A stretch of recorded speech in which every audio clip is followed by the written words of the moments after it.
So fuck yes, welcome to After the Hype. Your host is always Bryan Dressel. With me as always is Jonathan Hardesty, Chewie Darsow, Hi. and Emily Blake. Did you just say word? I got two in. You're supposed to be telling a story. Yeah, what happened to the story? Unless like the third sentence is word. I mean, it could be. You're just a shitty writer. That's really the highlight of every week for me now. Yeah. All I ever do is laugh now. And I think you say that every time too. Oh. This is about the third episode where you've done that. It's pretty great. It is great. Special guest today, we have Zack Edwards here. Hey, Zack. How's it going? Hello. Zack, before we do anything, do you have anything you want to plug? Where people can find you if they want to find you? You can find me on Instagram mainly at Hollywood Trash Zack. I like that name. That's a solid name. Although I feel like you'd have to compete with people in Hollywood for Hollywood trash. I mean, yes and no. Living on Hollywood Boulevard, I've definitely watched heroin junkies shoot up right in front of me walking down the street. That sounds like Hollywood Boulevard. Yeah, basically. There's a half marathon I like to do in Hollywood Boulevard, and in the morning, because it starts at like 5 in the morning, because I want to get out of the way for tourists, it's great because you have all like the homeless and junkies going, oh, we're just walking in the street this morning? All right, cool. They all just kind of migrate to the middle of the street, and they're walking with you as you're running down the road. Gotta love Hollywood. It's the best place in the world. Oh, it is. Do you guys want to get going on where have you been doing? Yeah. Sure. I've been playing South Park, The Fractured Butthole, which I still think the name is better than the game. And the game is very good, but the name is incredible. But in short, if you played Stick of Truth and you enjoyed Stick of Truth, you will like this one. They basically took the comedy that worked in Stick of Truth and added a legitimate like fighting game, which they did not have in their first one. The first one was really kind of half-assed, and this one, like, there's legit mechanics and... Well, the first one kind of got by on its kind of gimmick and its novelty of you're in South Park. You were actually playing South Park. Yeah, and this one realized that they can't do that twice in a row. Right. And they do a great job. Like, it's surprise. Like, they really nail like the whole like if you want to swap out armor, like if you want your character to look one way, a lot of times in like RPGs you have to change armor, and then the look of the character changes. You get kind of annoyed. Costumes and armor are completely separate. See, I've been asking for that for all the other RPGs for a long time because I hate how the good armor looks every time. Yeah, it always looks kind of cheesy and stupid. And this one, you can make your character look however the fuck you want, and it has no impact. Like, if you don't want to die right away in Fallout 4, you have to look like a yellow marshmallow. The pink marshmallow, and you look ugly. Yeah. I watched Brian play a little bit last night. The thing that I enjoyed the most was when you got interviewed by the counselor, and you got to choose your gender and your sexual preference. Yes. And it had all of these preferences in there. I'm like, I don't even know what that is. Yeah, they were all legitimate, like, sexual things, and I'm like, what is that? It was any and all We were sexual Wikipediaing preference. it. And then, depending on what you chose, the next villain you fought had to do with who hates you. Yeah. Nice. So, like, the end of the thing is like, oh, so you are a girl who is, I think I picked, like... You're non-binary, or you're attracted to non-binary. Yeah, I'm attracted to non-binary. And at the end of the thing, like, these rednecks jump out of a truck like, hey, look, that's a girl who's cisgendered and is only attracted to non-binary people. Let's kick her ass! Nice. It's surprisingly well done. Like, I love the satire of South Park so much. yeah. So if you've enjoyed it in the past, you will enjoy this one. It does have the same problem that South Park often does, which is they kind of have a few jokes that go a little too far, like, unmotivated. And it's like, you could have done a little better there, but the good outweighs the bad, and I think it's incredible. That's it for me. I'll go next. I started watching the show Penny Dreadful, which they have episodes on Netflix now, but it's a Showtime show. And I've heard of it and wanted to watch it for a while, just haven't wanted to go by, Showtime. And I'm 3 episodes in, and I really like it. I've only watched the pilot, and the pilot is incredible. It is. It's great. And I didn't read anything about this going into it, so I didn't know anything about it. And to see that it's all those, basically the Universal monsters in some way, shape, or form was really cool. And the whole Frankenstein thing is, I think, amazing in this. Yeah, that reveal at the end of the pilot, I didn't know it was coming. I was like, Yeah. oh, shit! Yeah, I know. And then I'm at I don't want to spoil it for you, but I'm at a point where another reveal happened along those lines. I'm like, oh, God. And I was like, I'm too tired to watch more, but I must. Yeah. So I'm really liking it. And just the acting is so great, and the cinematography is great, and the design is wonderful. Eva Green is fucking She's always amazing in that. Yeah, She gets, like, there's like a seance possession scene that she just is insane. I was scared Yeah. watching it because she does such a great job with it. And even Timothy Dalton playing off of her, those two together in that scene, just it was so powerful. I love Timothy Dalton. He's great. It's so good. Yeah, and then I didn't realize Josh Hartnett was in there, and then Billy Piper. Yes. Oh, there's Isn't Billy Piper the Bride of Frankenstein or something like that? well. Eventually, maybe. Yeah, eventually that's sort of her plot, but like she has this one amazing scene that I'm sure you haven't gotten to yet, where it's just like the most beautifully feminist, but kind of it's amazing. There's a speech she gives where you're just like, oh my god. And I watched it like 3 times in a row. I was just like, I need to see her do that again. It was so great. Now the only question I have is, I think there's 3 seasons on there. Is the show over? Does it end, or am I going to be just like suddenly there's no more episodes and I'm going to be sad that there's No, they got more? an ending. They got an ending. That's Sweet. good. Okay, cool. They were given warning they were being canceled. They did want to go longer, from what I understand, from what I was reading, but they were given enough warning that they could end their arc. Then I'm very certain to stick with it. Yeah. If things don't have an ending, I tend to just kind of bounce earlier. Yeah. 'Cause I'm like, I don't want to get too invested. I don't want to be hurt. Yeah. Chewie, what about you? To go with the goth and glamour again, this morning while we were cleaning, I decided to turn on Addams Family Values, which I have not rewatched in a while. And God, I love that movie. It's like I like squealed with glee because I forgot about the mustache on the baby when they laid it down. I was just like, it's such a cute baby. That movie is really just a joke a second. Like, you can just rewatch it for days. It's The rant he has when he goes to the police station to try to like get help for his brother, and they just talk about all these beautiful things that all normal people would love, and he's just like horrified. I would like them to continue Addams Family, but I also know in today's culture, a lot of things that they put in that movie probably wouldn't be put in anymore because it's not very PC. So it probably should just stay where it was so it stays really good. good call. Yeah. Glad you made that decision for all of us. Yeah, I know. I just love the Addams Family, and I don't think that type of humor would really stick to people anymore. Like I said, I saw the Broadway show, and it was horrendous. So it does not. Did they make it more PC on the Broadway? Oh yeah, way more. The Fester was in love with the moon. He has an entire love song with the moon, and it sounds like it could be funny, but it's long and boring and awful. And I'm so glad that show died. Sorry. Damn. Yeah, it was. Sorry, Nathan I Lane. was so mad, just sitting in the audience. Like my sister and I and my dad went. We're just like, this is fucking trash. Well, okay. But at least I don't we got want to the go see Addams a Family play. to end Great, on that note. Maybe we review can in get the- something good out of it. View in the newspaper. This is fucking trash. Bryan Dressel. That's why I should not be a writer. I started making costumes for people as a side hustle, which I really like. And so with Halloween on the way, I've been kind of stuck in front of my sewing machine. So I've been doing a deep dive into fashion history while I sew. And so I found this YouTube channel called The Ultimate Fashion History. And it's basically this nice British lady. And I think she's a fashion history teacher at a school. And so she put all of her lessons in PowerPoint presentations on YouTube. And she's highly entertaining. And like she'll say things like, and to show how rich you were, you just put a lot of shit on your dress, like bows and flowers, and it looks stupid. And that's great because like it's awesome. And but I've been going through the history of fashion pretty much starting from the beginning, watching all her PowerPoints, and people are insane. Like watching, she has this one thing she says all over and over again, which is fashion is not an island, it's a response.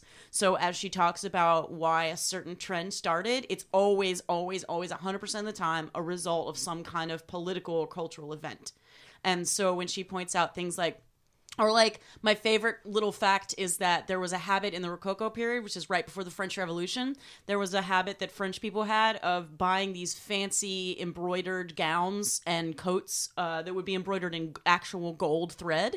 And they would wear them a couple of times, and then they decide they didn't want to wear them anymore, and so they had drizzling kits, and they would all sit around together at night when they didn't have anything else to do, and they would just pick the gold embroidery out of their clothing and throw it away. I wonder why people killed them. So that's like, and I'll be sitting there. When you said drizzling, I thought they were going to melt down the No, gold. they from would the... it's basically they were picking the stitches out. Just And for not funsies, saving it. And not saving See, I was it. going to like the bakery route. I where you're mean- pouring glaze on the dress. I'm like, why would you do that? Theoretically, Imagine how many circuit boards we could have made out of all that gold. well, theoretically, they were going to like sell it We back. have a but- weird sense of we have a weird swath of opinions here on Yeah, this. What the hell just happened? Well, I just I just know got a that great picture of gold all of us. Thread, like they make circuit boards have gold thread in them, Yeah. don't they? I don't know. Yeah, I'm thinking of donuts. John's talking about dough, and you're talking about circuit boards while she's talking about fashion. This is the weirdest conversation in the world. I almost feel like we should just pull the ripcord. Unless you have anything else you want to say. Just really cool. It's It's a really cool series, and I'm enjoying it. Yeah, we're I pulling that go record. down similar rabbit holes sometimes with fashion, but I enjoy reading about how fashion used to kill women all the time. Yes. Like when they used to wear ribbons in their hair, and then that one girl caught on fire at a party, and no one could put her out. Fun. Hey Zach, where have you been doing? Like you, I've been playing a lot of video games. Nice. But I'm stuck about 10 years in the past playing Call of Duty Modern Warfare. Okay. That was a solid game. The other one that's been pissing me off is Resident Evil Raccoon City. I'm at the point where I'm trying to beat the Nemesis, though, and I just cannot seem to do that, so I generally cuss under my breath, or you'll hear me from screaming across the house, like, oh, is that what I heard this, I give a up. few nights ago? Yeah, probably. I mean, don't you have a raccoon? Is that a tattoo for Resident Evil there? Yep, I've got the umbrella. Nice. Yep. Nice. So after I get pissed off at the games, I'll go out to the garage, and I've been working on Halloween decorations. Oh, very exciting. Yeah. At least you do something good with your rage. Brian just throws a controller. I do not throw controllers anymore. I throw pillows. I shamed you a lot, so Yeah, because I don't want to buy new controllers. Well, that's my thing, is I used to be world ranked for Halo. Oh, okay. But I got so bad at that when people would kill me, I'd snap my controllers in half. Jesus. And It's very rage inspiring. Oh, yeah. Yeah. Especially when you know the person you're playing against is brand new, and they get like a pity kill on you. and they're probably Yeah, 12 I and could talking feel that shit. rage. Yeah. Rage rising. Oh, yeah, they're 12, and they're like, you're just like, what the fuck? And they're like, your mom. That is, yep. That is. Your mom. That is the Halo community, and it's very slowly and surely becoming the Destiny That's community. the most clean insult in Halo, I think. Nah, that was about it. If you're playing back with Halo, Halo 2, Halo 3, that was the time. Just They're very just like, your mom sucks. Ha ha, teabag, bye. so it's Teabag, stick grenade, bye. oh boys. Yeah, they suck, but they're very good at Halo. But apparently so does everyone's mom. Yeah. All right, well, we'll move into today's episode, which is the final of guest choice for our horror month. And this week, Zach picked... What We Do in the Shadows. It was a second pick after I asked him to change his, because we've been saying what it was going to be this whole month. Like, and then at the end of the month, we have Devil's Rejects. And then I had to message him, like, I've watched too much death this month. Would you please pick another one? And he was very kind and picked a movie that I've wanted to cover on the show for a long time. So it really worked out. Thank you. Yay! It's a fun movie to watch. It is. It's a very enjoyable movie. Before we get too far into it, though, we have to do a breakdown. Zach, are you ready? I'm ready. All right. So what we do in the shadows in 30 seconds. Here we go. Go, go, go, go! All right, so this is every style of Dracula meets Animal House all in one. It's a bunch of different vampires put into essentially a modern-day frat house. They're dealing with not only their old world problems, but now the new world problems as well. It's street gang battles, Bloods versus Crips, vampires versus werewolves, new trick tactics using spaghetti to lure in victims, and you see Nosferatu go up in flames, and that's about the movie. Yeah. It was very well done. It's concise, to the point. I've got nothing. Yeah. No, it worked. Perfect. Oh, do we have a judgment over there? No, it was sounded very like a judgmental No, it's fine. I just hummed. You just hummed. I just hummed. Perfect. And now I'm... And now you're just sipping loudly. Yeah. Perfect. We know how you really feel. We all remember the fun conversations we used to have at the lunch table. Sometimes they were pretty deep. Where there's a lot of things we learned about how to use the internet safely, how to use our voice intelligently. These were not lessons that we were ever taught as kids. And most times they really weren't. I could forgive a woman for thinking a pinky up the butt was something you might want, and you can correct that, and you can still have a good night. Cocks and asses are a fact of life. Really? Me and Matt are both B cups. I wouldn't be surprised. Dude, I wasn't comparing titty size, okay? I wouldn't be surprised if anyone thought we were the same guy. This is No But Seriously. You can find us on Google Play and iTunes. Okay, so that was a great breakdown, right? Yeah. That's exactly how that worked. That's how timing works. Okay, so the place I want to start with this movie, I just looked it up in our little break there.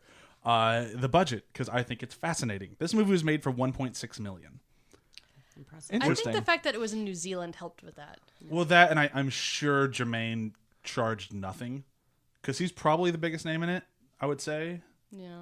I mean, he works for Disney. Like, he does a ton of stuff. I think he'd probably be the biggest name. But it was still... And he got, like, directing credit and writing credit. Or did he get directing credit? I don't remember. He, on IMDb, it says co-direct. Okay, yeah. So, like, he clearly had a lot to do with this, and I'm sure he just took points. Because I don't think... If they had to pay him his normal salary, I think it would probably be the budget of the movie. But also, New Zealand has a lot of really good... like, the government contributes to the film. They still have... like, that's still one of the countries that does that. But still, like, for 1.6 million, like, that's impressive. Like, they didn't... It does not look like a movie that had a $1.6 million budget. Like, no. The most expensive thing in it was the room that spins for the fight. Yeah, I mean, yeah. And they probably just rented that, I'd bet. Yeah. You can rent it. Yeah, I mean... Well, the thing is, like, did they have to come... Do they have one of those in New Zealand? Did they have to build one? Because then it gets more and more crazy. But They have a decent amount of film shooting in New Zealand at all times. no, that's true. That's true. If it's not like Lord of the Rings or Power Rangers, there's other things happening. So I'm sure it was a rental of some studio. I mean, well, Power Rangers is always shooting there. Yeah. So yeah, they constantly have something filming. But yeah, I mean, it was still like that's the one part of the movie that really shows money. But otherwise, I mean, That and the werewolf costumes, they had multiples of those. Things aren't cheap. no, that's true. But it really makes me wonder how much they got as favors. Because it feels like a movie that would have had to. Because it doesn't look cheap. Like No. And 1.6 million is still a lot of money, but especially like an indie filmmaker. But it doesn't look like an indie film. But you can kind of see, like on Netflix and other like direct-to-video, like what 1 million gets you, and oftentimes it does look a little cheap in parts. Yeah. You can kind of see the seams a bit. But shooting documentary style helped a lot because Yeah. you don't have yeah. to worry about dollies and laying down tracks. You just fucking run around with your camera. You're done. Yeah, no, that definitely helps a shitload. But they still had things like flying rigs and Yeah. the spinning room They had and special costumes. effects. And, yeah, special effects. They turned Jermaine into a cat. And Oh yeah, that was don't forget Bat Fight. bat fight. Don't take my quote. Oh, I'm sorry. It wasn't my quote, but it's still just the him yelling "bat fight" is one of the most enjoyable things in the entire world. But yeah, I mean, there's really not much else to say. But they did for the amount of money they had, they made it look spectacular. And it's not even like for the amount of money. Like they could have had more, and I don't imagine it would look too much different. Well, but that's the thing too. Sometimes on the higher budget movies, they like to almost showboat how much money they have, which in a way kind of takes away from the overall picture. So I think they found the good balance of what they were given and just made the most of it rather than going over the top. That's exactly how Brian and I actually feel about John Wick 2.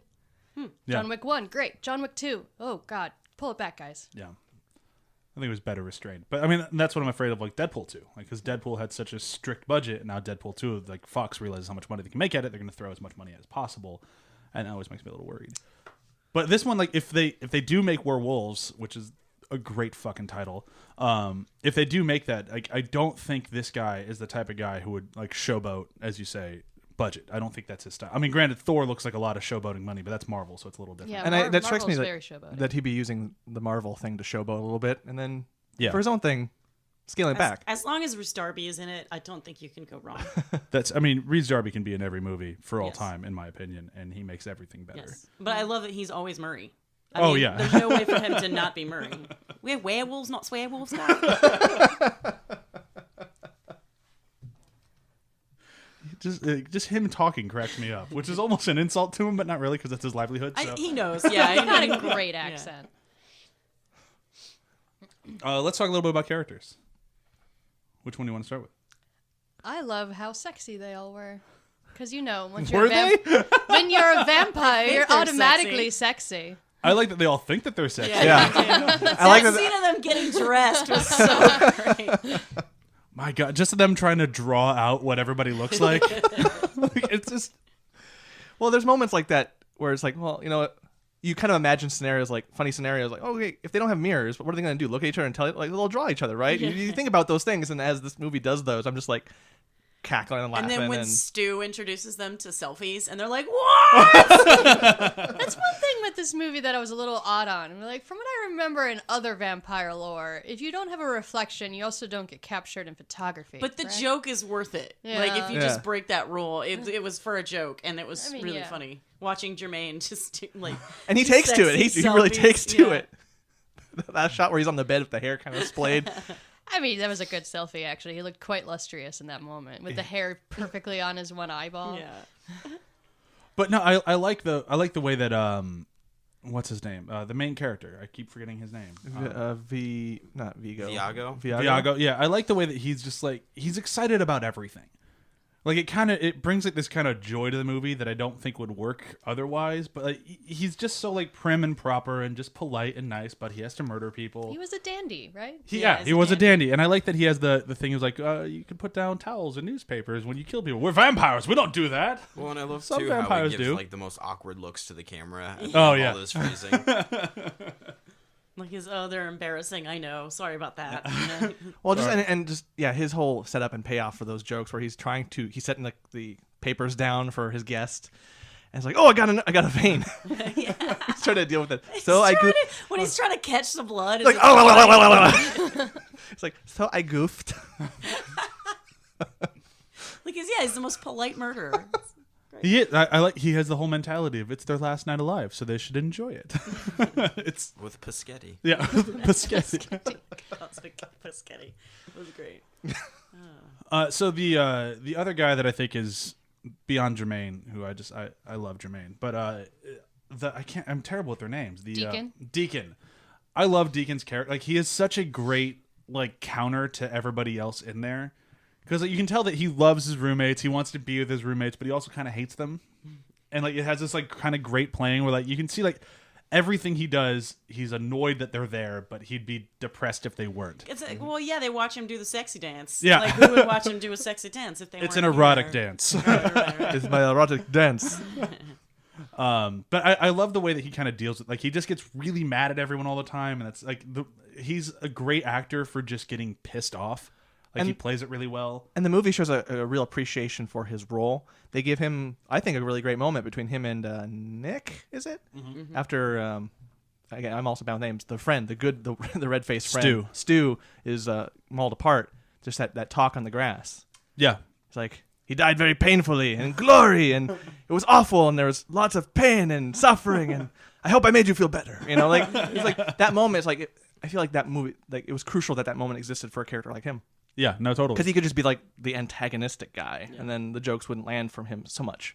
But you can tell that he actually cares in a weird, fucked up vampire sort of way. I think my favorite moment is such a throwaway moment that easily could have cut out of the film. But when he's the bat and he flies into the power line and then just like falls down and he's like, oh, what happened? Oh. It's such a tiny little moment. I don't know. It's just so weird, but I laugh so hard at it. I love too that when he turns back into a human, he's still like fully clothed and wearing that weird fur thing. But I mean, that's kind of what this movie does so well. If you just kind of spell it out, the story's kind of bland. There's not really a lot there. It's just kind of a group of vampires who live together. Mm-hmm. But it's all about the little moments, like those things like that, like the little throwaway lines that I don't want to ruin for anybody because there's a lot of them. But it just. And with characters like Deacon and with everybody, it just kind of it ties all these like would be throwaway moments into something that like would be less without them. Like if you just had the story as it is, it's kind of meh. But the world is why you watch it. It also helps it feel more like a documentary because you have these little throwaway moments that like the camera captured and just threw in there. Yeah. What stands out for you, Zach? You're a little quiet so far. As far as Deacon goes, I love how he's kind of the badass of the crew, but at the same time, he cares, but makes everything about him. You know, in one of the opening scenes, Viago comes down and he's like, guys, we need to have a flat meeting. And first of all, Peter doesn't show up. They don't really seem to want Peter to show up. No, because they're all kind of afraid of him. Yeah, I would be too. Did you see those gnarled teeth? But no, I mean, he murdered them. Well, yeah. But when Viago starts the meeting, he goes, you know, I like all of you guys. You're cool, but you're not doing your flat chores. And Deacon just goes, well, it's nice to know that I'm cool. That's not really the point. His spinny wheel was so cute on the wall. yeah. Like he colored it in and everything. Well, and it was just like a weird love story, too. He's like, yeah, I was searching through this castle and something swooped through the air and got me and bit me and killed me.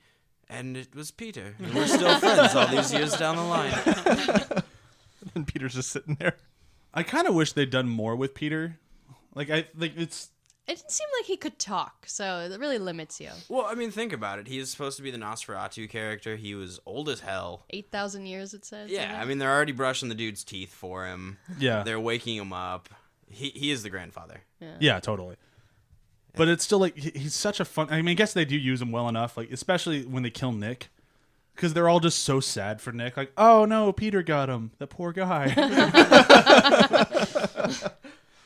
Just even that chase sequence, like Oh, that chase was so good. it was amazing, and It was such a horror. It was the only part of this movie that really felt like a horror movie. it was scary, but it was so absurd in moments and funny that it was just like I couldn't decide what to feel in any given moment in that scene, and it was great for it. When Deacon comes out of the guy's backpack. It's kind of like watching a cat when they get a squirrel or something, and it's still alive, and they're tossing it in the air, and they're just not going to kill it quite yet. The music for that whole chase scene was amazing. Yeah. Because it would stop, and then the arm would come out of the backpack and be like, and I'm just like dying. I was fascinated with that backpack thing. We're trying to figure out like how they did that. That was so cool. You can kind of see it in one shot. Yeah. Like helpful right that when he there's turns just a away, you can kind spotlight of on see it. that there's a whole person behind him. So you just very briefly, I played it in slow motion like 3 times. So I'm trying to figure it out. They did what they could. The other guy. Sorry, go ahead. I was gonna say they did a lot of really cool things, like camera wise. Again, that spinny room thing. One thing that fascinated me so much was watching in the scene where they had the fight and the room was turning, so they looked like they were flying, but they still. Obviously, the camera in those things is mounted, but it still shook. So they still had it look like it was handheld, and I was just sort of like, that's so great that they still managed to make it feel handheld, even though the camera has to be mounted like to the floor. There's probably somebody strapped, to next to it, just like shaking it. That was really cool. I'm wondering too how much of it is the fact that they really goofed and just didn't see all these editing errors, or how many of them were left in intentionally in like an Evil Dead-esque type thing where it's so corny and low budget that they want you to see it and it's so bad that it's good. I'm kind of torn on that because I don't know, because I haven't seen a lot of his other stuff, but like he's a very well put together director. Like he doesn't make a lot of mistakes. So I like to believe that because maybe it's just the budget, he knew there'd be mistakes and just decided to roll with it. Yeah. But at the same time, like I feel like he'd be a little bit more meticulous. Like he seems like the sort of guy where like he's funny by design. So like it needs to be perfect for him to be funny. That's true. So I think it could be like very intentional mistakes, but I mean it could go one way or the other because like I've seen him interviewed a bunch of times. He's fucking hilarious just as a person. So it really could go either way. But I mean either way, we got what we got. It turned out. Really but good. It's interesting to kind of try to figure out where their heads were when they made it. And that's the end of the episode. All right, bye everybody. Did I just inhale weird? No, you were giving me a weird look. Why do people keep saying that lately? You keep giving people weird looks. I was getting that at work all week. Stop looking at people weird. I'm sorry. You looked like you wanted to say something. You were doing one You of these. did. See? You pause when I do it, right? Yeah. This is great podcasting. Yeah. And now for the video portion, which you can find nowhere. Or Chewie just gives you looks. Actually, YouTube that'd be a series. great idea for a video series Yeah, on our Chewie site. gives you looks. Just Chewie gives you looks. We could do my version of You could do Buzz Aldrin listening to Trump talk, where you guys play the speeches for me, and you just see the anguish. You on could my do face. you could do a whole video review just looking at like doing looks and see if we can figure out what you think of the movie based off your looks. Like, we could just find out that Chewie did not like that idea based on her look. Terrible idea. Call this segment the chew out. Yeah. Oh, now we have to do That's it. perfect. Now we have to do it. Anyhow, what we do in the shadows. I want to talk a little bit about their friend Stu, because I think that's really where this movie gets its heart. Oh, Stu is so great. He's a good guy. So if you didn't catch it in the breakdown, Stu is basically a human friend who Nick was friends with before he got turned into a vampire, who comes into the house and he's like, wow, you guys are really behind the times, but he's so polite and sweet, but he wants to teach the vampires about current times. And that just opens up like a world of possibilities for this guy, and it just becomes hilarious. And it leads to what is often the most quoted line in the whole movie, which I don't want to steal from somebody, but I'm going to anyways. So it's when they're talking about the internet, and like Jermaine has been very depressed. Okay, and fine. He's staring at his computer. He's like, leave me to do my dark bidding on the internet. Thanks, honey. Yep. I'm bidding on a table. That's kind of what's great and so Now I enjoyable have to about this do movie. that thing you hate. You have time. Yeah, like this movie goes like it just goes there, kind of just takes those jokes and kind of goes to the more like absurd conclusion to them. But like the thing that I'm saying, like the thing that I like about it is the movie does a great job of what could very well be what happens like with a lot of these like low budget movies, especially like with like comedy troupes, is that you end up with a movie that's a series of sketches and not a whole movie. And you can see the glimmers of that in this movie. Like you can have like the roommates, and then you have the internet, like the modern thing, then you have the dance at the end. Like it's kind of a series of events, but it's told so well that it kind of still works. And I think it's a testament to the director. He is so earnest in the very beginning of the movie, and this movie gets played so earnestly in its absurdism and funny elements that it's just like there's heart in that, and it keeps it from falling into that sketch thing. Where it's like I generally don't warm to the sketch thing. If it's just a series of sketches, I get bored about halfway through. Even if it's funny, I'm like, well, let me maybe play a game while I'm watching this, or read a book while I'm watching it. Or, like I get bored, and this just didn't happen. Well, and I love how, in one hand, they stay true to each vampire's character. Dracula's kind of like the sexy, like, ladies' man type thing. There's the dapper, which is very prim and proper. There's the, Peter, who's Nosferatu. Nick is Twilight. Well, that's the thing. Is Nick. At least he likes to believe he is. Nick's the newcomer, so he's trying to pick up the girls, and he's like, Twilight! Yeah, I'm the main guy from Twilight! I love that, by the way, where he was like, I'm a vampire. And that guy's like, yeah, I'm a vampire hunter. And then he turns out to be a vampire hunter. That was so great. I just love how dismissive he is. Like, yeah, sure you are. Bye. Yeah. And that guy's like, oh, okay. He's young and ignorant. He's definitely both of those. I like where he knows it, too. He's like, yeah, they like Stu better than they like me, I think. What? I love the entire montage of Nick just like, I'm a vampire. How many people told a vampire? Not that many. I'm a vampire. He's just so proud of it. And then he tries to eat a potato chip, and that's the end of him being proud of being a vampire. I would be very upset too. If I couldn't eat French fries, I would be devastated. That was a moment I laughed a lot at, because I was like hoping for something and got more than I hoped for. Because like, you ate the chip, you're not supposed to eat the chip. I'm like, well, what's going to happen? He's just going to feel a little, oh, he's spewing. This is great. There's something about projectile vomit that just makes me laugh in any movie. Like, and this one does it very well. But like this one, like when we did Why Don't You Play in Hell a few weeks ago, like I love projectile vomit. It's very funny. Especially when it's full of blood. Poor Nick. So when we watch 28 Days Later, are you just going to be laughing the whole time? What about The Exorcist? That one's not as funny. But it still does make me chuckle a little bit. But 28 Days Later is. Yeah, that one's still pretty funny. I like Blood Puke. Ugh. Oh, it's a sweet name for a song. Blood puke? Yeah. Or just a band name. Yeah, that's better. So nobody caught my Metalocalypse No. reference. Got it. I don't watch stuff. What are you talking about? The deep cuts. Such a good show. What else have we talked about? I feel there's so much to talk about in this movie, and all we're just doing is saying how much we love it. Which The is Masquerade. Yeah? yeah, Masquerade. And the No. reveal of the Beast, which I was not expecting. Yeah. If they had a bigger budget, I think the Masquerade would have actually been more masquerade-y. No, I You like think this. that I they like the kept it level of lame Where Masquerade. it looks kind of like a homecoming dance. Totally. Yeah, Yeah. that's what it's supposed to be. Vampires. Is like a high school homecoming. I mean, they even have like the queen or king of the dance. Like it's totally just a high school dance. I think it's perfect. If it was more masqueradian, elaborate, it wouldn't have fit the tone of the movie. That's true. It just they added a level of kind of sad to it that I think really enhanced the humor. Yeah, and I love the zombie asking Stu. I'm sorry, are you pre-deceased? Yeah. I loved his inner turmoil of the moaning and the hands up. He's just like, no, I'm not going to do it. He's talking to the other Less zombies like, moaning, stop it, guys. But there's just like so many little layers like in that Masquerade that this like glimmers to like other aspects of this world that like it kind of. I had read online when the movie came out, because I didn't get a chance to see it in theaters because it was such a short run because it didn't have a lot of money, that it would have made a better movie than it did. Oh, a better TV show than it did a movie. And I've heard that complaint from a lot of people who don't like the movie very much, which is not a lot of people. Like, you say you're watching this movie and people are like, yeah, fuck yes, that movie's great. But there are a bunch that say that like there's just so many like threads that you can pull that would be more interesting than just an hour and a half or hour 45, however long it is movie. And there's part of me that kind of agrees with them, because there is so much there that would be like I would tune in every week to watch it. Like I would love to watch these guys together on a weekly basis because their chemistry is just so good, and they've made such an interesting world that's funny and fucked up and brutal, but it's awesome.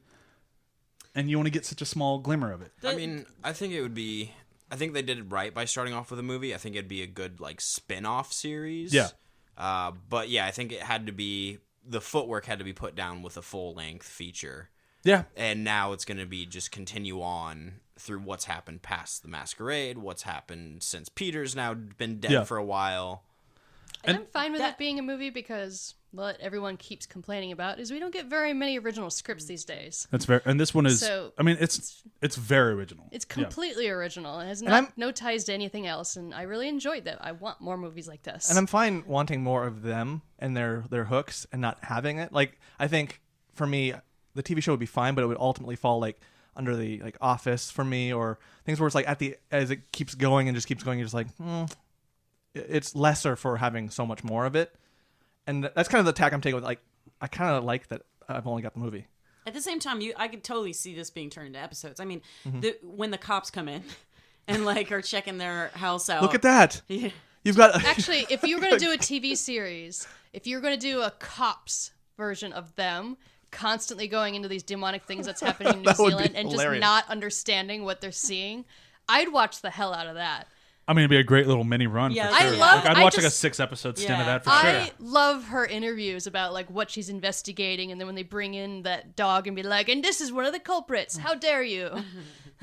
I love when the cops are walking around and they keep playing that gag of, "Wait, what's this?" Yeah. I'd watch They the do it cops. a lot, and it never gets old. Yeah, I didn't realize I liked that joke so much that I watched it so many times in this movie, and it was like I loved it each time equally. And I just love the we should kill the cops. Yeah, or we could let them point out more safety problems. So they may kill them. Like, I was trying to think if they were to do if they do the sequel, if they do make werewolves, which who knows, after Thor, this guy might blow up to a point where he doesn't want to go back to it. Who knows? I hope he does. But if not, I kind of hope they could do an entire franchise of just different parts of the world and really never go back to the vampires, and I'd be totally fine with that. So that's the shared universe I'd watch. Oh, that would also be a good frame Part for of the show. me hopes that they do an entire movie on the wolves, but they still have that encounter in the park where it's like a little street battle. Oh, that'd be awesome. At least just Well, as they're kind friends of like now, though. Yeah, but just as For how almost long? like a flashback to see the wolves' lives leading up to that encounter and then going off their separate ways. Yeah, I'd almost like watch like a parallel movie sort of Yeah. thing, and that's like the one part where they intersect. I would totally watch the hell out of that. Too, Yeah. Basically, what we're saying is we would watch any version of this. Oh yeah, totally. Oh, like yeah. that's the only, and I'd even watch like the love story of Jermaine and the Beast. Like I would watch all this stuff. Like they did such a good job making me want more of this world. I kind of hate them for it. How dare you make me want to watch more? Good original content. Ugh, you jerks. Yeah, I love that he made the old lady a vampire in the end. that was so good. He's a cradle robber. Yeah, I know. That was so cute that's how he saw it. He never stopped loving her. That was great. Like, when he looked at her, you could tell he didn't see an old lady. He still saw the girl that he loved because he doesn't care, like, what she looks like. It's great. Trying to think of other things we haven't mentioned. We haven't been talking that long. We've been talking about half an hour. Pretty simple movie. It is. I'm gonna try to think of something I don't like. I just want to go through it and just be like, I like this, I like this. Yeah, I like no, this. that's what everyone, like, you bring it up, and that's what you get from everybody. It's like, oh, I love that movie. I love this part, I- and this part, and this part. I will say the only thing, the complaint that I have really is that there were parts where it was kind of predictable. I mean, like, you knew Jermaine was going to show up to the masquerade. You knew, I mean, like, I don't know about you guys, but I knew Stu was going to turn up and be a werewolf. It was, it's not necessarily it makes the movie any less awesome, but it was, it was like, yeah, that's kind of what I thought was going to happen. Yeah. Yeah. But it's like you said, it's not at like it's not like the detriment of the movie. Like it's not really a problem. Yeah.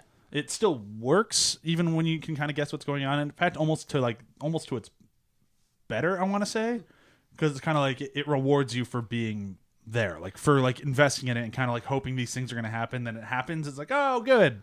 Well, it's for all these horror films that we've been watching. It kind of rewards us. It's like a reward for watching all these, kind of having that language of like, the Nosferatu, Dracula, all these movies, and you've seen all those. And then like how these are playing with those particular tropes is really fun. Well, I mean, this movie really rewards you for being a fan of vampires. Like, if you've been a fan of vampire lore for forever or whatever, like this really rewards that. Well, and what I love about it too is that it might not give the how do I want to put this? The main consensus of answers to some of the vampire questions. Yeah. But I guess this would leave it into one of my favorite quotes from it. No one's ever really established why vampires drink virgin blood. And Vladislav gives the best explanation ever. He basically just says, if you're going to eat a sandwich, you would much enjoy it more if no one had fucked it. I think we just stole Chewie's second quote. Oh no! If looks could kill, we'd all be undead. Chewie's. I just got the Chewy look. Yeah, you did. Oh. I got the chew out. Now I really,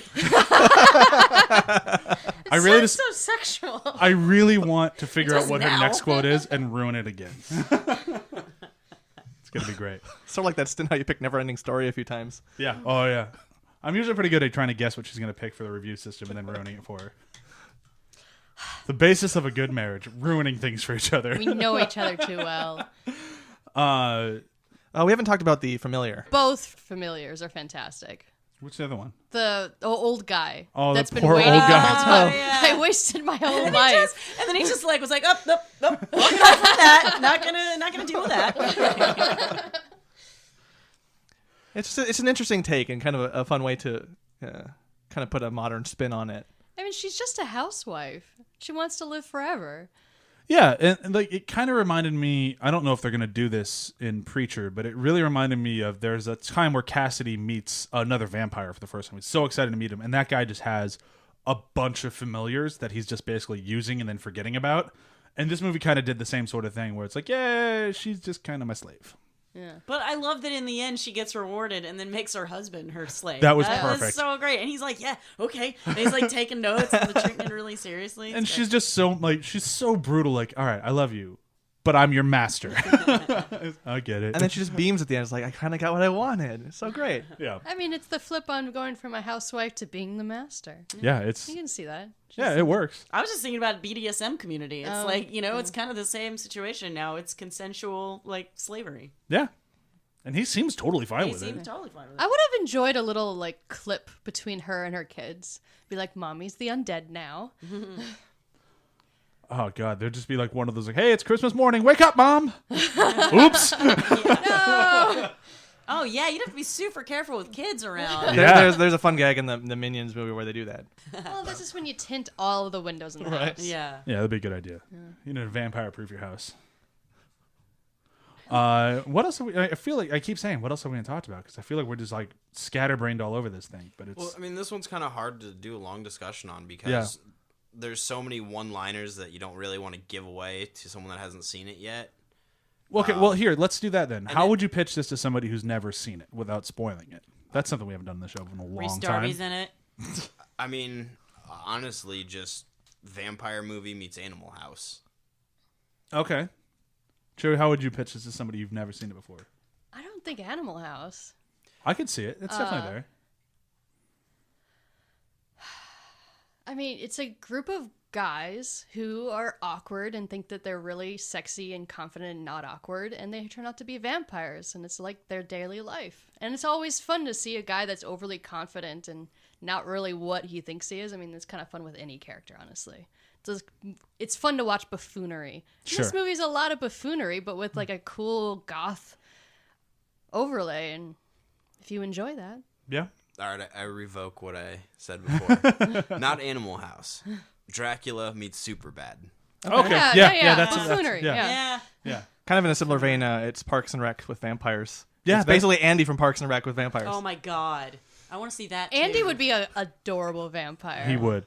And, April would be a perfect vampire. Yeah. Basically already is one. So I'm trying to think, because I just tried to pitch this to a friend of the show, Tracy, who has not been on in a very long time. But I was trying to get her and her husband to watch it because she's like, yeah, I never heard of it. I'm like, okay, you need to watch this movie. And I think I basically just said it's for fans of vampires. If you've ever been a fan of vampires and you want to see it turn on its head in a very enjoyable way, this is like the perfect movie for you. And I think that's pretty close. Yeah. Because like you can start diving into quotes, which I did with her. So you kind of like, but it's tough because you don't want to spoil anything in the movie because it's so good. But you need to watch it like I want to say 2-3 times to actually get all the lines because they're just like one a second. They're just constantly on top of each other. Yeah, the writing is really good. And that's my so do you? I never looked into the behind the scenes too much. It's one of those ones where like I don't want to like ruin the image of the movie in my head.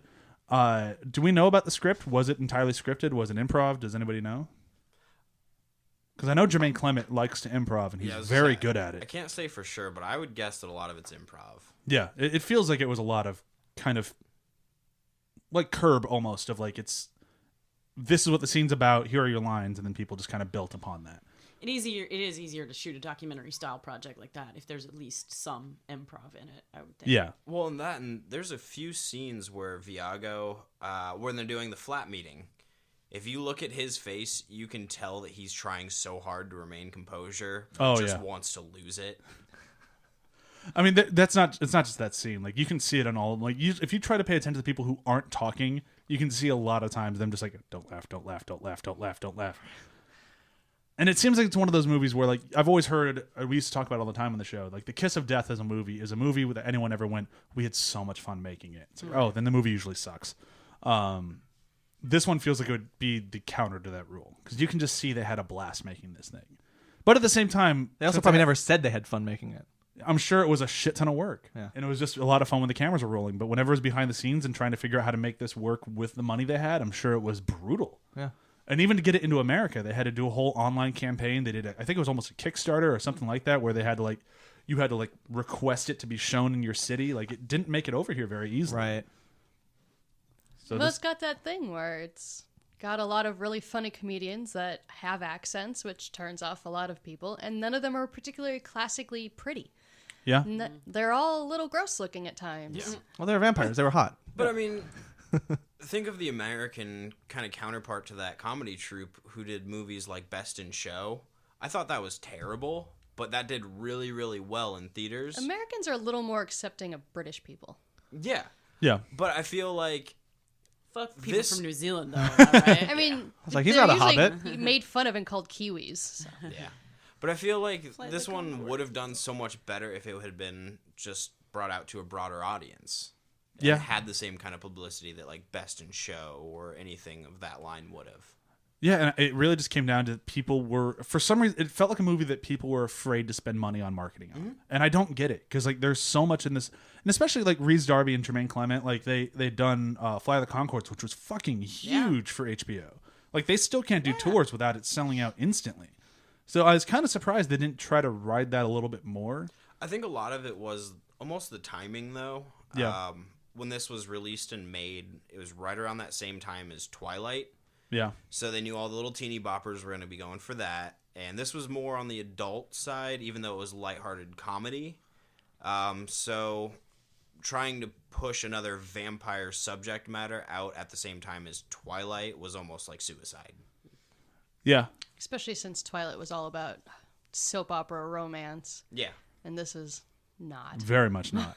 No, it would have required a lot of money on marketing, a lot. And they clearly just didn't want to spend it, or they didn't think it would make it back. But this movie has such a following now. I feel like it would have killed if they'd spent the money on it.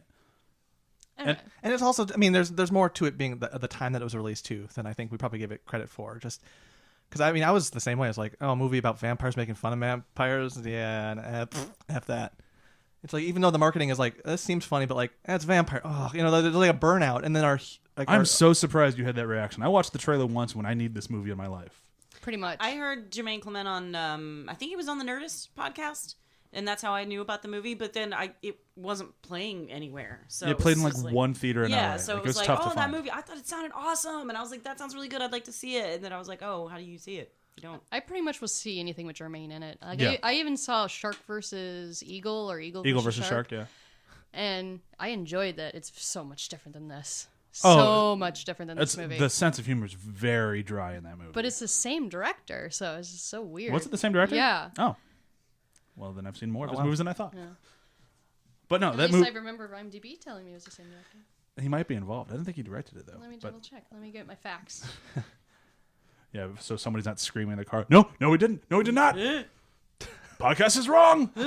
Get ready for the chew out. Yeah. I mean, it was embarrassing when we got called out by the director of Yeah, 21 Cloverfield. That was a big fuck up. 10 Cloverfield Lane, not 21. 10. Sorry. Good Lord. Oh He's going my to yell at God. us again. Hey, if he still listens to our podcast, amazing. That's pretty awesome. If he does, yeah, hello.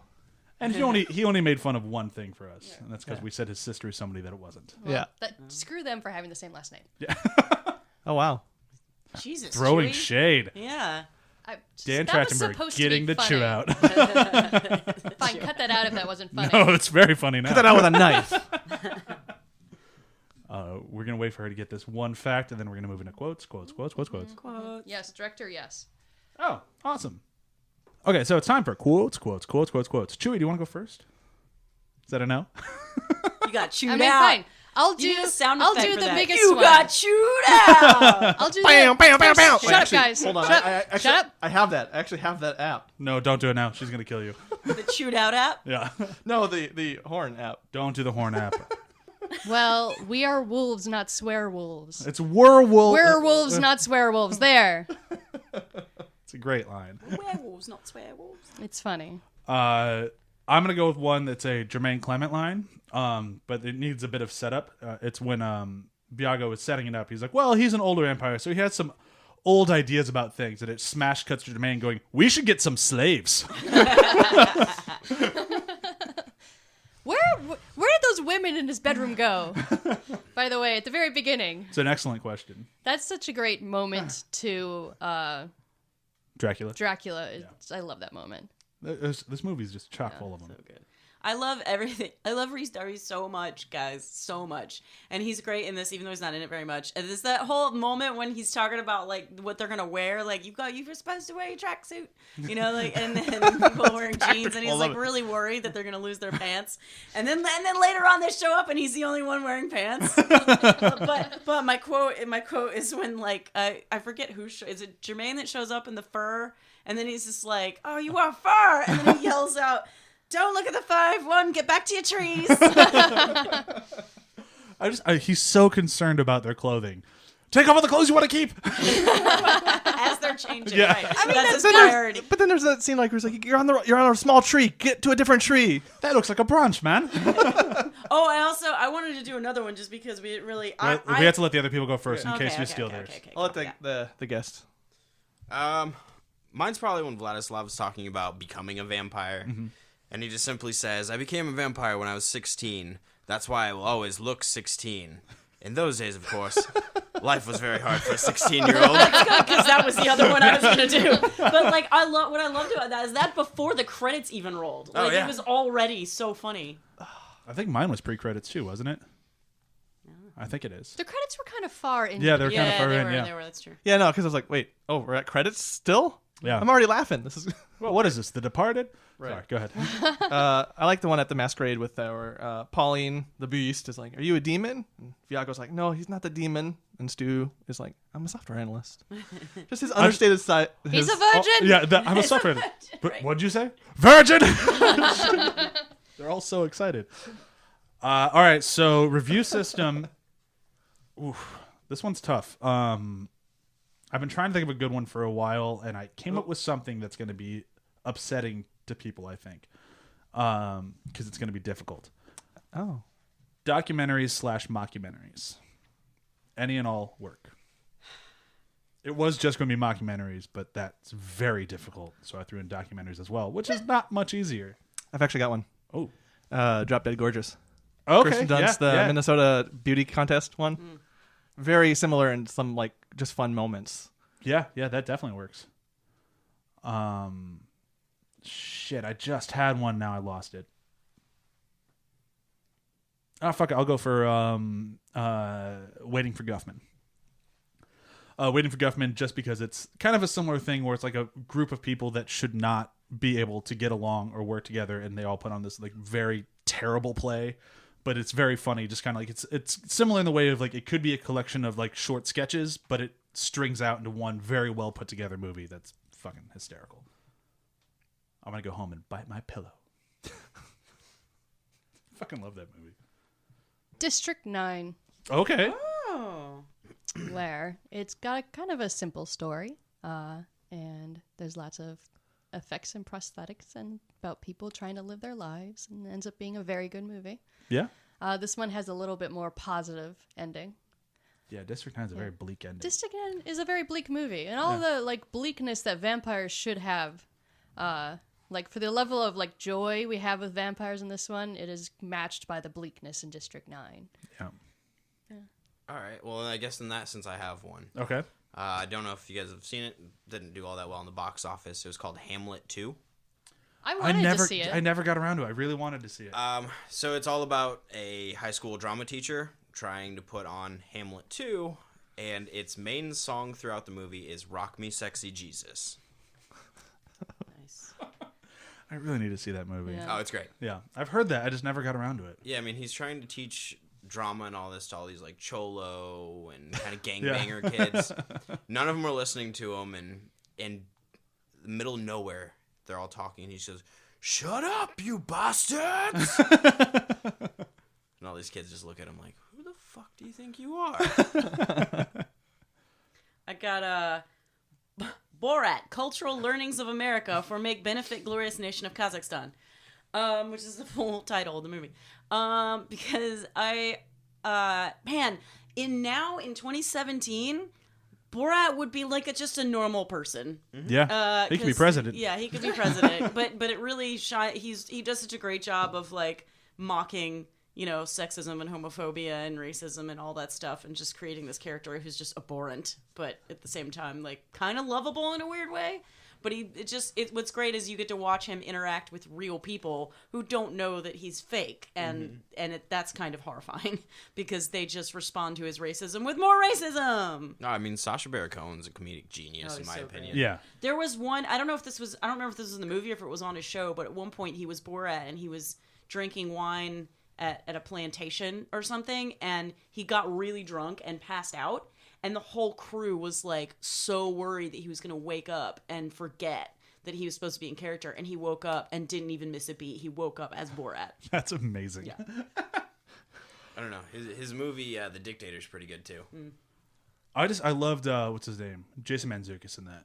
He's so Jason fucking Mantzoukas funny is in that great movie. in everything. He is, but On Brooklyn Nine-Nine, that was just the best. I loved him on that. I love so sad you Brooklyn have to speak in Nine-Nine. past tense about that. You don't want him on the show anymore? No, he's done with it, isn't he? Wait, Oh, what? you said you were happy about it. No, You I don't said like it's sad you have to say Oh, past tense. okay. Yeah, No, he's I love Jason Mantzoukas. All right, so that brings today's episode to a close. Applause, applause, applause. Next week, we have a movie that I was going to do in October, but then I realized I want to do horror movies all October, so this one had to wait. We're doing Baby Driver. Nice. That one should have quite a bit to say, because it is both very good and very meh. But we'll talk about that next week. And then after that, we are doing... This is going to be tough to find, for one, and not very good for two. But it is part of our ongoing series. We got to do the second movie ever to win Best Picture, and it's called The Broadway Melody.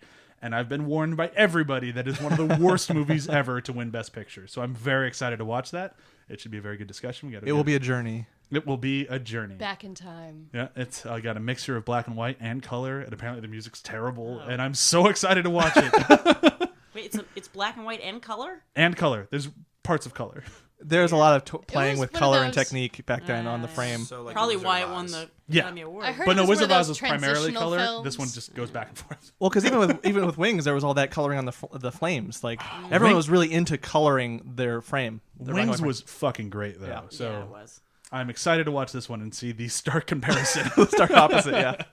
Okay, so you can find us, www.athpod.com, where you can find pretty much everything with our show, including our game of Tip of My Brain, which I need to pull some more photos for. And our new feature, Chewed Out. Yeah, and our featuring new- Chewie. featuring Chewie glaring at a camera. I have a camera. We can do this. I'm really quite pleasant. You are. That's why it's so much funnier when you just get mad at people. Well, it's true. I can be very pleasant, and then when I get mad at you, you also really know it. Yeah, you are aware that Chewie is mad at you. Wow. It's a great idea. We should do it. And give Zach no credit for it. Agreed? Agreed. You heard it here first. No credit. And then be sure to check out our Spotify playlists, which are coming out every week. We might need to figure out a better way to start storing them, because I've gotten some complaints that they want to hear the ones from past, and the big pool of all of them is not good enough for people. So we might try to figure out a way to do that for you. Yeah. If that's something that more people want, please reach out to us and let us know, and we'll start figuring out a way to do that because the weekly subscription thing also works. If you subscribe to our podcast or subscribe to our playlist once every Friday, it changes out to the new theme for the week, which currently, if you're listening to this today, is still stormy weather from last week's Geostorm. Geostorm, guys. Geostorm. And then starting tomorrow is Monsters, which I picked some pretty great ones. Oh, including- you already did it? Oh, yeah. I did it the second Ryan told me the Do it, theme. yeah. Like, immediately. Did you pick Monster Mash? I did. Okay. Because I knew somebody else would take it if I didn't. So that's Oh as yeah, I soon was as- gonna go home and do that. Yeah, as soon as Ryan told me the theme was Monsters, I'm like, all right, cool, Monster Mash. Mine. I think every time we've come across something like that, someone's picked it. Yeah, someone's We got to probably rage for need it. to end this episode now. Oh, really? Bye.